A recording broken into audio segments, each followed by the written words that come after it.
48 teams, 6 continents, 2.5 years of qualifying matches. A system so complicated that even die-hard football fans can't fully explain how it works. The 2026 FIFA World Cup is the biggest tournament in history, and there's one detail buried inside the rules that almost nobody noticed. Stick around. I'll explain the entire thing in under 5 minutes. 48 teams at the World Cup. That's 16 more than 2022. FIFA expanded the tournament, which means more spots for everyone. FIFA didn't hand out extra spots evenly. They carved up those 48 slots based on confederation size, strength, and a little FIFA politics. Then they created a wildcard round at the end. Teams from 5 different continents, all playing in Mexico for the last 2 spots. The last 2 spots in a 48-team tournament. Decided by 4 matches. FIFA doesn't run one giant World Cup qualifier. It runs 6 completely different ones at the same time on 6 different continents with 6 different formats. Think of it like the NBA, NFL, Premier League, La Liga, Bundesliga, and Serie A all running their own separate playoffs. And the winners all get tickets to the same party. Europe, Asia, Africa, North and Central America, South America, Oceania. Their own system, their own rounds, their own chaos. Europe got the most spots, 16. 55 countries entered. Russia still banned, so 54. 12 groups, home and away matches.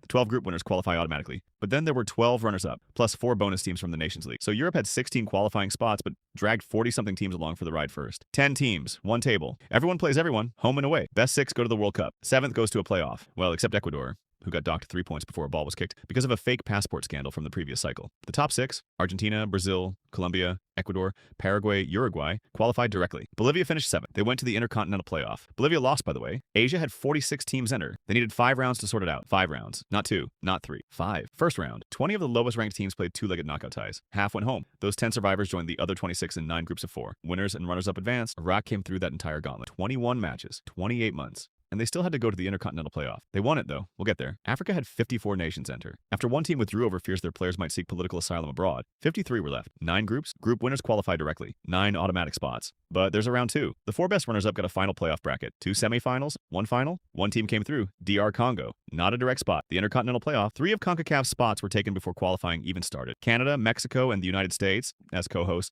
got automatic berths. The remaining spots were a battle for the leftovers. 3 group winners from the 3rd round qualified directly, and the 2 best runners-up went to the Intercontinental Playoff. Jamaica and Suriname ended up as those 2 teams. Suriname in an Intercontinental Playoff is one of the most unexpected storylines of this entire cycle. The OFC, Oceania, has 11 member nations. For the first time in World Cup history, they were guaranteed at least 1 automatic spot. Historic. New Zealand won it. New Caledonia came 2nd and went to, you guessed it, the Intercontinental Playoff. New Caledonia is a French territory in the Pacific Ocean. Population, roughly 270,000 people. 1 win away from the World Cup. That's what the expanded format does for smaller nations. 6 teams. 1 from each confederation, except Europe. 2 spots available. Bolivia, DR Congo, Iraq, Jamaica, New Caledonia, Suriname. All played in Mexico in March 2026. The 2 highest-ranked teams, DR Congo and Iraq, were seeded with byes to the final. The other 4 played knockout semifinals. Winners face the seeded teams. Win that match, you're at the World Cup. DR Congo got it done. Iraq fought through something different entirely, and there's over 60% of their squad stranded in Baghdad. Their coach managing the team remotely from the UAE. FIFA receiving formal requests to postpone the match because players couldn't get out of a conflict zone. They still showed up. They still won. Iraq qualified for their first World Cup in 40 years. One more thing before we close. Curaçao qualified for this World Cup, a Caribbean island. Population, 158,000. The smallest nation to ever qualify for a FIFA World Cup. That's smaller than most mid-sized cities, and they're going to the biggest sporting event on the planet. The expanded format made that possible. You could debate whether 48 teams dilutes the competition, but you can't debate what it means for a tiny island to stand on that stage. 48 teams, 6 completely different qualification systems, 5 rounds for some, 0 rounds for 3 who just happened to host it. A last-chance playoff that became a geopolitical drama, and a tiny island making history.